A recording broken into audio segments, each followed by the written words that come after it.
이제 히브리서 1장인데,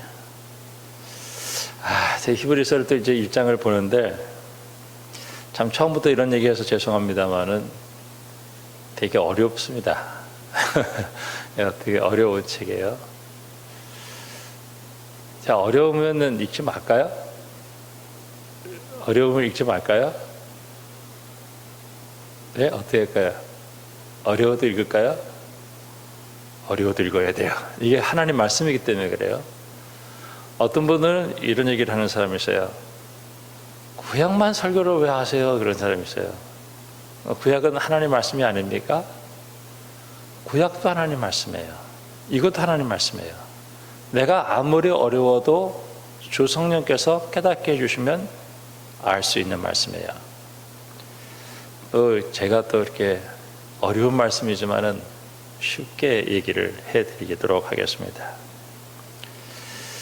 그 10장을 이렇게 보면은 사람들이 이렇게 10장을 보면은 사람들이 교회에 모이지를 않았어요. 사람들이 자꾸 모이기를 폐하는 일이 일어나게 됐어요. 왜 사람들이 교회를 안 나오기를 시작하는가? 한국 교회가 세계에서 이렇게 모이기를 잘하는 교회는 세계에서 거의 없을 정도로 교회가 폭발적으로 붐을 했어요. 그런데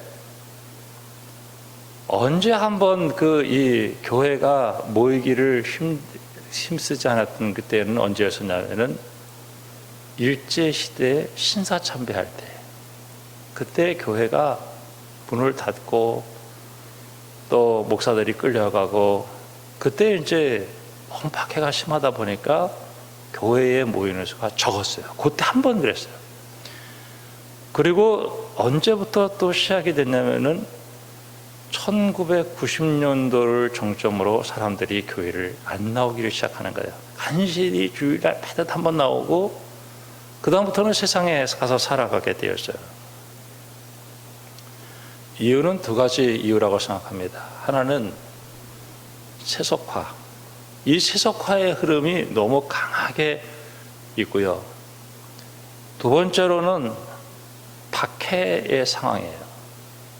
그러니까 교회를 간다라고 하는 거는 보통 힘이 드는 일이 아니에요. 오늘 여러분들이 오늘 수요예배구나. 내가 오늘 세상에서 아무리 바쁘고 급하고 복잡한 일이 있어도 탁 놓는 거야, 손을. 그리고 난 하나님 만나러 간다.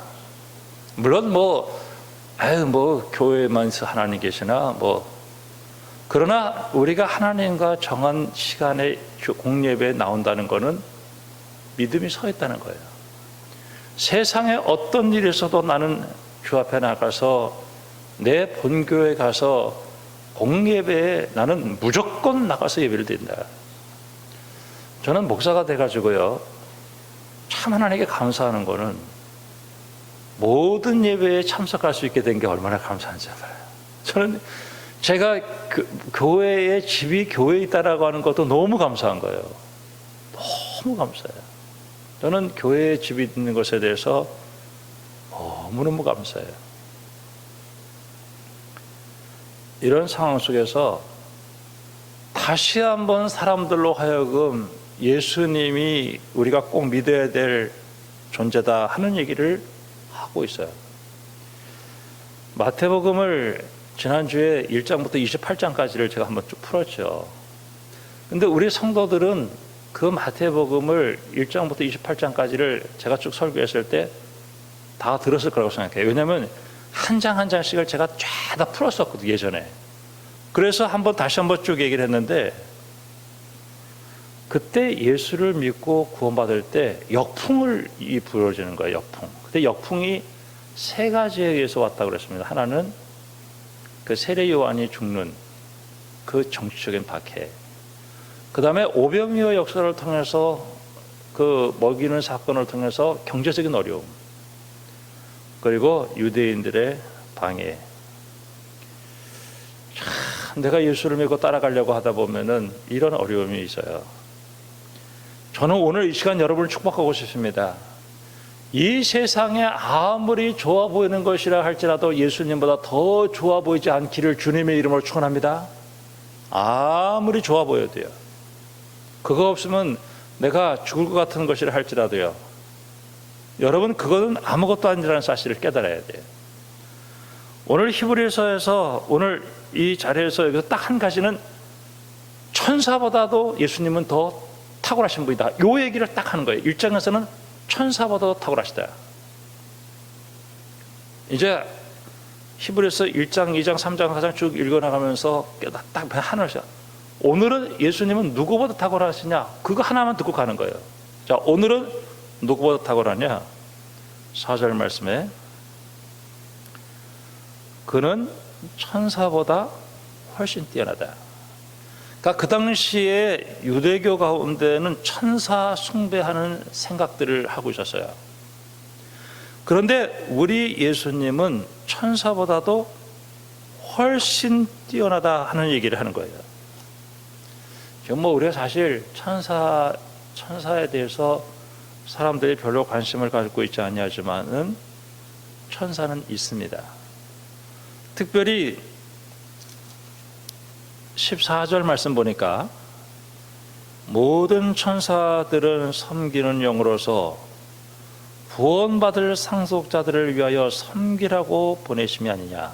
그러니까 우리가 구원받은 상속자가 우리들인데 천사가 우리 옆에서 우리를 섬겨주는 존재라는 거죠. 그러므로 이 천사들은 섬기는 사람들이지 또 우리를 섬겨주는 존재들이지 이들이 예수님만큼 높지 않다 하는 얘기를 하고 있습니다. 자, 그렇다면 예수님을 오늘 이 히브리서에서는 뭐라고 얘기하냐면은 자, 1절에 옛적의 구약을 얘기해요. 선지자들을 통하여 여러 부분과 여러 모양으로 우리 조상들에게 말씀하신 하나님. 그러니까 구약에서 다양한 형태로 뭐 시, 예언, 뭐 역사 이런 걸 통해 가지고 하나님은 우리 조상들에게 말씀하셨어요. 근데 마지막 날은 아들을 통해서 우리에게 말씀하셨다 이거예요. 아들을 통해서 우리에게 말씀하셨다. 저는 이 성경 66권 알파와 오메가 예수 그리스도 안에서 하나님은 자기 자신을 완전하게 계시해 주었어요. 그러니까 우리가 예수님을 만나면 우리 하나님을 통째로 알 수 있는 길이 열려지게 되었어요. 이 아들을 만유의 상속자로 세우셨다.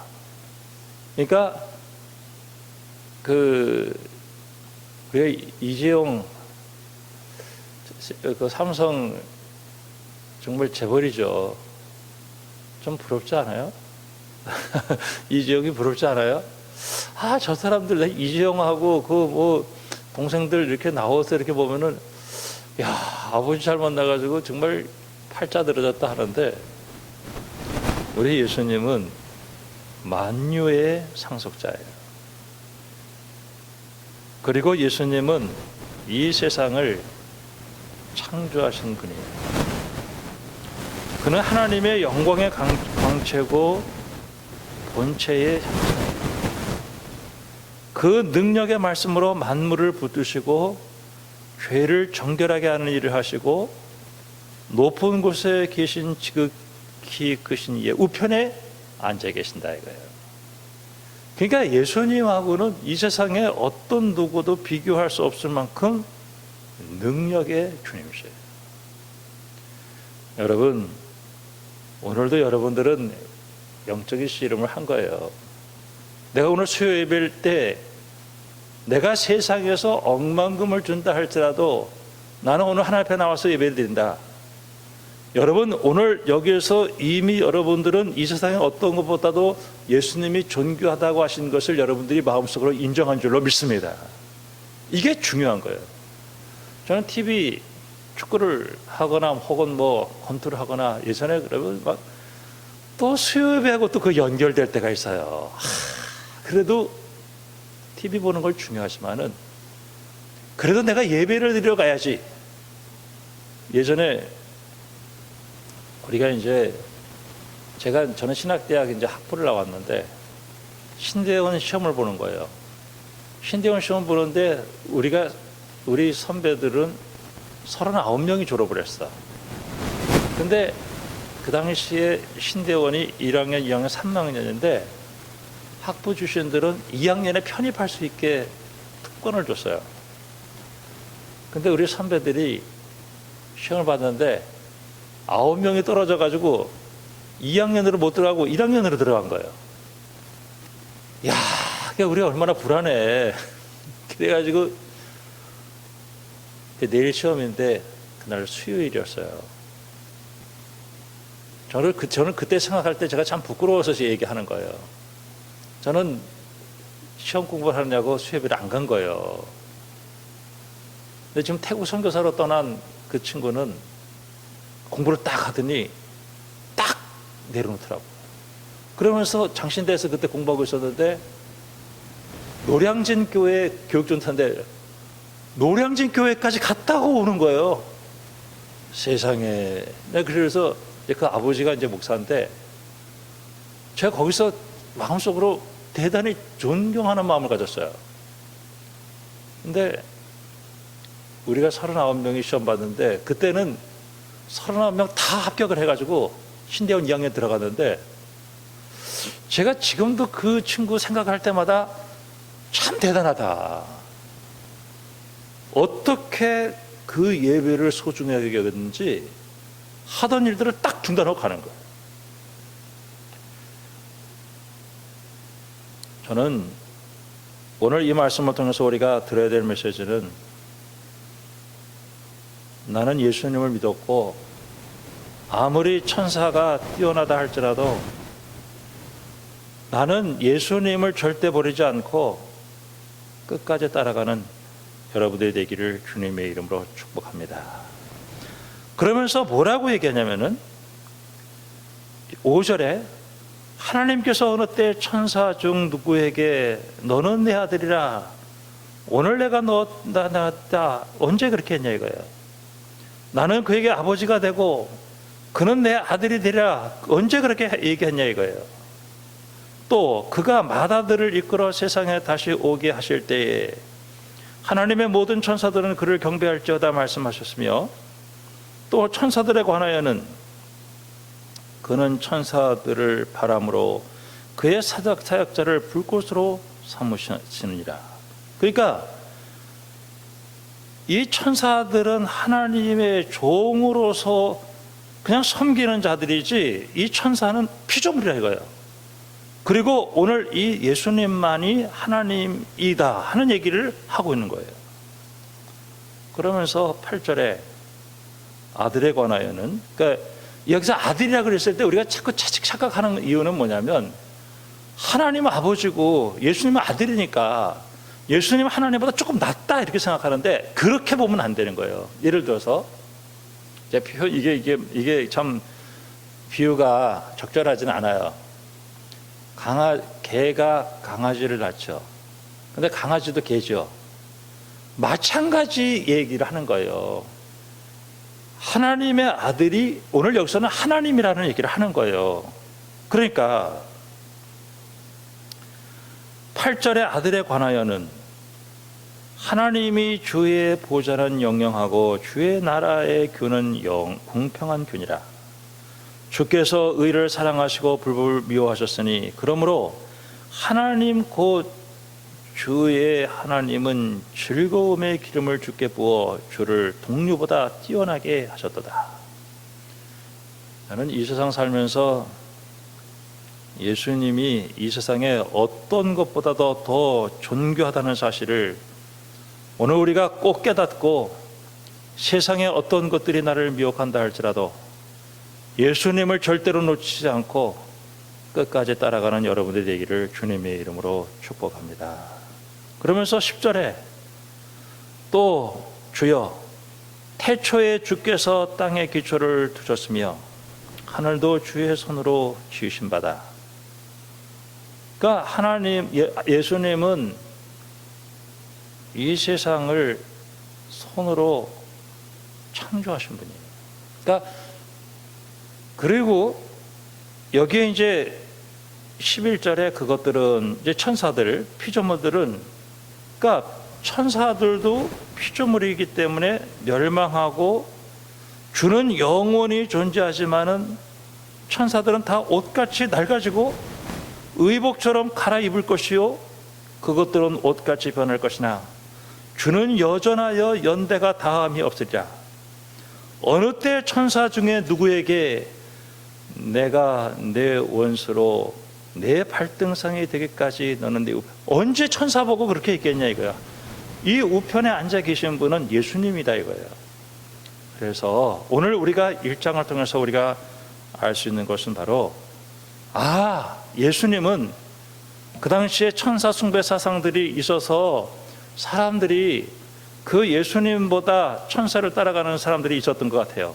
심지어는 그 유대교의 핍박과 박해 속에서 그들은 그 핍박과 박해를 견디지 못하고 예수를 버리고 그 유대교를 따라가는 그들을 향해서 예수님께서 오늘 이 히브리 기자는 뭐라고 얘기했냐면은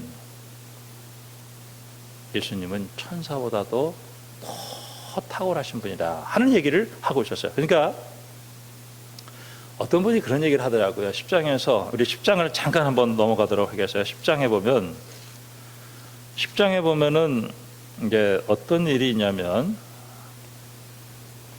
자, 10장 25절에 모이기를 패하는 어떤 사람들의 습관과 같이 하지 말고 오직 권하여 그날이 가까움을 볼수록 더욱 그리하자. 여기서 모이기를 패했다. 이거는 이제 예수님보다도 예수님을 따라가는 사람들이 이제 성전이 파괴되고 또 이런 그 상태 속에서 참 신앙생활하는 동안에 굉장히 핍박이 많았어요. 그러다 보니까 예배를 폐하는 일들이 일어나게 됐을 때 그러면 이렇게 얘기하시는 분들도 있더라고요. 사람들이 다 예수를 버리고 그 핍박과 고난을 견디지 못해서 세상으로 흘러가는데 그 몇 명이 남았느냐? 히브리서 기자 혼자 남았다는 말이 있어요. 난 그 얘기 듣고 나서 깜짝 놀랐어요. 사람들이 예수를 버렸는데 다 버린 거예요. 심지어는 오늘 이 히브리 기자 혼자 남았던 정도로 그 정도로 예수를 믿기가 힘든 시대에 이 히브리서가 기록이 되고 있다. 이 얘기를 해요. 그러면서 이제 오늘은 이제 천사보다도 있잖아요. 그 다음부터는 이제 뭐 모세보다도 탁월하고 여호수아보다 탁월하고 이제 제사장보다 탁월하고 이제 그 탁월하고 계속 나가서 그러면서 이제 그러니까 우리가 예수님 앞에 모이는 거를 우리가 게을리하지 말자. 이제 이 얘기를 계속해서 하는 거예요. 그러니까 히브리서를 딱 보면은 이제 이거 하나만 딱 알고 가면 돼. 예수님보다 더 훌륭한 건 없다. 이거 하나만 딱 알면 돼요. 아멘. 제가 여러분에게 물어볼게요. 돈이 귀해요? 예수님이 귀해요? 돈이 귀해요? 예수님이 귀해요?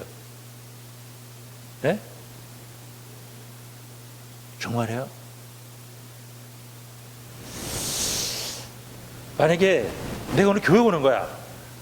예전에 그 대구 비산동에 있을 때 부목사를 하는데 내 그 교회에서 대구 비산동 그 북비산 노타리에 이렇게 교회가 하나가 있었어요.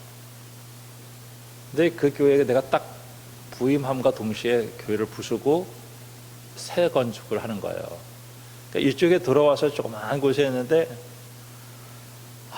제가 그냥 이렇게 2년 동안을 교회를 건축을 하는데 대구가 얼마나 더워요. 하루에 신방을 20집에서 30집씩 하는 거예요. 아침부터 시작해가지고 별이 반짝반짝할 때까지 신방을 해요. 얼마나 신방을, 내가 아직 대구에서 아주 내가 신방에 하면 아직 이골이 난 사람이 같은데 신방을 얼마나 한 사람이라도 빠지면 그냥 그 주간에 그냥 반드시 그 집에 가가지고 얘기를 해요. 근데 한 번은 어떤 사람이 화장품 장사를 하는 사람인데 이제 교회에 오는 거야. 이제 신앙도 별로 없어. 그러니까 목사가 자기 교회 안 오면 그냥 맨날 신방 오니까 하여튼 뭐 벗겨서 이제 교회 오는 거예요. 오다가 교회를 안 왔어. 그래서 내가 집사한테 됐어. 집사님, 왜 지난주에 교회 안 오셨어요? 교회 오는데 이 사람이 이제 화장품 이렇게 이제 예전에는 화장품을 이렇게 팔러 다니는 사람이었어요. 근데 성경책 들고 이제 교회로 오는데 외상을 준 사람이 오늘 이사 간다는 거예요. 자, 외상을 줬는데 오늘 그 사람이 이사를 가. 자기도 몰랐어요. 그러면 교회로 와야 되겠어요? 외상값 받으러 가야 되겠어요? 네? 최인숙 권사님 최고의 믿음인 줄로 믿습니다. 아멘. 자, 김동성 권사님은 내가 교회로 오는 거야. 어? 근데 그 사람이 한 10만 원 정도 외상값을 지고 있어요. 이사 가면은 그냥 끝나는 거야. 이제 어디로 이사 가는지도 몰라. 근데 내 교회에 오고 있어. 근데 무슨 소식을 들어? 그 친구 이사 간다는 거야. 그럼 교회에 와요? 10만 원 받으러 가요?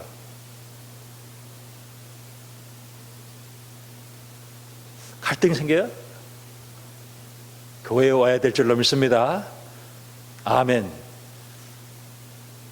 자, 그때 갈등이 생기는 거예요. 뭐 교회 하루 안 갔다고 뭐 별거 있나? 근데 좋다. 내가 10만 원 내가 뜯기는 한 일때라도 내 하나님 앞에 예배 드려야지. 그러면 하나님이 뭐 우리가 꼭 이렇게 계산해서 얘기보다도 하나님께서 배나 축복해 주실 줄로 믿습니다.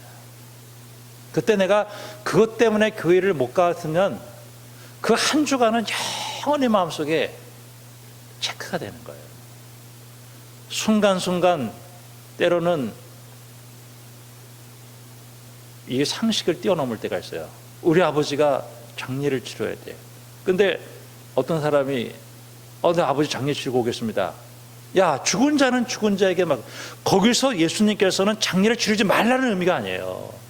우리 삶 속에서 적어도 그 상식을 뛰어넘는 믿음을 갖지 못하면 주님 못 따라간다는 얘기예요. 지금 이 시대에 제가 자꾸 그 얘기하죠. 내 믿음 내가 지켜야 된다. 지금 자칫 잘못하다 보면은 신앙 다 까먹기 너무너무 좋은 시대가 됐어요. 코로나 때문에 내 믿음 다 까먹어도 뭐 교회 못 가게 하는데 뭐 내가 왜 그래도 난 간다. 저는 요새 최근에 이런 생각을 했어요. 하나님이 코로나 병균 보고 있을까요? 안 보고 있을까요? 하나님의 눈에 코로나 병균이 보일까요? 안 보일까요? 보이죠? 저는 하나님의 택한 백성은 하나님 지켜주신다고 믿어요. 아멘. 아멘입니다. 저는 맞아. 예수님께서 오늘 우리를 지켜주셔야 돼요. 제가 좀 약간 이상한 얘기했죠. 또 제가 또 코로나 걸리면은 뭐 걸리면 걸리는 거지 뭐 어떡하겠어요. 근데 안 걸릴 줄로 믿고 여러분들도 하나님께서 안 걸리게 해주실 줄로 믿습니다. 그리고 특별히 연로하신 분들, 기저질환 있는 분들은 한번 걸리니까 중환자실로 실려가고 말더라고요. 제가 아는 그 장로님도 좀 산소 마스크 쓰고 있어요. 참 너무너무 좋은 사람인데 왜 그렇게 있을까? 제가 참 속으로 많이 생각을 하는데, 하여튼 오늘 이 첫 번째 히브리서 1장에서는 우리 예수님은 하나님이시고 천사하고는 비교가 안 될 정도로 높으신 분이다 하는 사실을 머릿속에 딱 집어넣고 여러분 오늘도 승리하기를 주님의 이름으로 축원합니다. 기도하겠습니다. 하나님 아버지, 예수를 믿고 구원을 받았는데